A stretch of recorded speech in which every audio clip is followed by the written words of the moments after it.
අරගෙන තියෙනවා. මේ උඩින් පප් වෙන ආකාරයට මේ ආකාරයට මේ ලස්සනට අපි අත් දෙක අරගෙන තියෙනවා. මේ ආකාරයට මේ උරහිස බොහොම චුට්ටිත් තියෙන අඟලක විතර උරහිසක් තියෙන්නේ.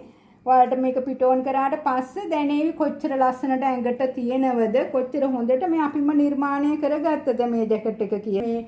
මම පොට වෙනස් කරන්න තීරණය කරා. ඉදිරිපසදී තියෙන්නේ නිකන් අර කොටසක් නිසා ඒක රැලි දමලා නෙට් එකට අරගෙන මේ විදියට වෙනස් කරන්න තීරණය කරා. ඒ කරන ආකාරයත් අපි බලමු. ඊට පස්සේ උරහිසේ මේ ටේල් එකේම ඉදිරිපස පපුවේ කොටස තමයි මේ තිබුණේ.